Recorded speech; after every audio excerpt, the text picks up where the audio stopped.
ఇటీవల కొన్ని రోజుల క్రితం ఉదయగిరి సమీపంలో జరిగిన విషాదకర రోడ్డు ప్రమాదంలో ఒకే కుటుంబానికి చెందిన తల్లి కుమారులు సయ్యద్ జాహిరా సయ్యద్ మజహర్లు ప్రాణాలు కోల్పోయిన విషయం తెలిసి ఉదయగిరి శాసనసభ్యులు కాకర్ల సురేష్ తీవ్ర దిగ్భ్రాంతి వ్యక్తం చేశారు.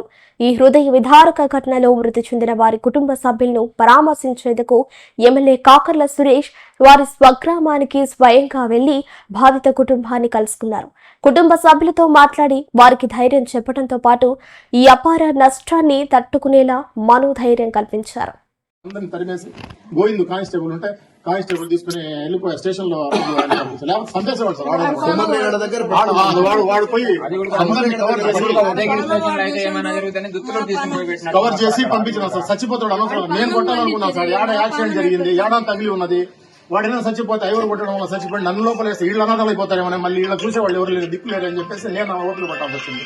వాడిని పోయి పంపించి వాడిని ఓపిక పట్టించిన, లేకపోతే పెద్ద ఇదైపోయి సార్. ఊరు మొత్తం రెవల్యూషన్ అయిపోయింది సార్. మొత్తం వాడికి వచ్చేసిండ్రు.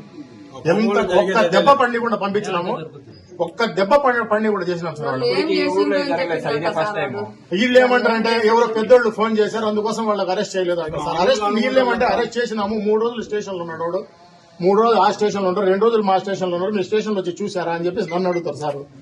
వీళ్ళు ఏమంటే స్టేషన్ లో లేరు, వీళ్ళు ఎవరికి పోలీసు వాళ్ళు ఎవరన్నా వీళ్ళు ఎవరని చెప్తున్నారో ఇంకెవరు లేరు, ఈయనేమో లోపల ఉన్నారంటారు. నేను ఒకసారి పోతే స్టేషన్ లో ఉన్నాడు అతను, ఒకసారి నేను పోయినా, నేను స్టేషన్ లో ఉన్నాడు. ఒకసారి ఏం చేయాలంటే డిపార్ట్మెంట్ కూడా మీకు ఇప్పుడు మీరు ఎక్కడ ఫెయిల్ అవుతున్నారు, కాన్ఫిడెన్స్ బిల్డ్ చేయడంలో ఫెయిల్ అవుతున్నారు. కుటుంబం నుంచి ఎవరన్నా ఒకటి తీసుకెళ్లి స్టేషన్ లో కూర్చోబెట్టుకుని వాళ్ళని తీసుకొచ్చాము, ఉన్నాడా ఎన్ని వాళ్ళు మన కేసు పెట్టాము, ఆ కాపీలు వాళ్ళకి ఇచ్చి మేము చేయాల్సిన మేము చేస్తున్నాం అని చెప్పి వాళ్ళకి మీరు ఆ భరోసా ఇవ్వలేకపోతున్నారు. అందువల్ల ఈ గ్యాప్ వస్తా ఉంది. మీరు డైరెక్ట్ గా ఎవరితో వర్క్ చేయాలి, కుటుంబంతో పనిచేయాలి, మధ్యలో వాళ్ళు అనవసరం. ఆ ఊరు నాయకుడు ఎవరో జాఫర్ బాయ్ అంటారు, ఎవరో ఉంటారు, ఆయన పెట్టుకుని దగ్గర డైరెక్ట్ గా కుటుంబం దగ్గర పనిచేస్తే మీరు ఆ కాన్ఫిడెన్స్ మీకు కలిస్తే సిఐ వచ్చి మీరు వచ్చి, లేకపోతే అవసరం అయితే డిఎస్పీ వచ్చి పరిస్థితిని చెప్పి వాళ్ళకి అర్థం కావాలి, చెప్పి ఏమేమి వస్తుంది, వాళ్ళ నెక్స్ట్ ఏంటి, పోయిన ప్రాణాలు ఎవరికి అంత శక్తి అవ్వడం లేదు. సో అది జరిగిన తర్వాత ఏం చేయాలనేది అది వాళ్ళకి చెప్పి ఆ భరోసా ఇవ్వడంలో మనం కొంత గ్యాప్ వస్తా ఉన్నాం. బండి తగ్గిపోయి అట్లా పడిపోకుండా తుక్కేసిందే, అంత కళ్ళు రాకుండా వాడికి చెప్పుతో పట్టాలి సార్. మా పిల్లవాటి ఎట్టా నలిపిందో వాటికి అట్లా నలపాల, అప్పుడు మా గుండె నిలబడుతుంది. సార్ లాగిండు, నువ్వు కొట్టినో పడిపోయిన కాళ్ళు చేతి తిరిగితే మేము ఊరు అడుక్కొని బాగా చేసుకుంది. ఏమవుతుందంటే మేమేం చేయాలా ఇప్పుడు? తల్లిదండ్రుల బాధ్యత కూడా లేకుండా పోయింది.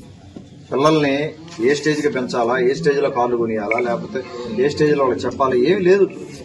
అది పోయింది. మన జనరేషన్, మన చిన్నప్పుడు మన తల్లిదండ్రులు మనల్ని ఎలా పెంచారో ఇప్పుడున్న పరిస్థితులు అలా లేవు.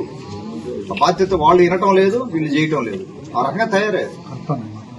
ఆ తల్లిదండ్రుల బాధ్యత చాలా ఉంది దీంట్లో. ఇటువంటి మీ అబ్బాయే కాదమ్మా, ఇప్పుడు ఇంతకుముందు ఆడ 2 ప్రాణాలు పోలా, షాపు దొత్తలూరు దగ్గర షాప్ లో కొట్టేసేది కదా, షాప్ లో ఆయన అమ్ముకుని ఆయన మనుషులే కారు ఎక్కించేది, ఏ పాపం తెలియదు పాపం.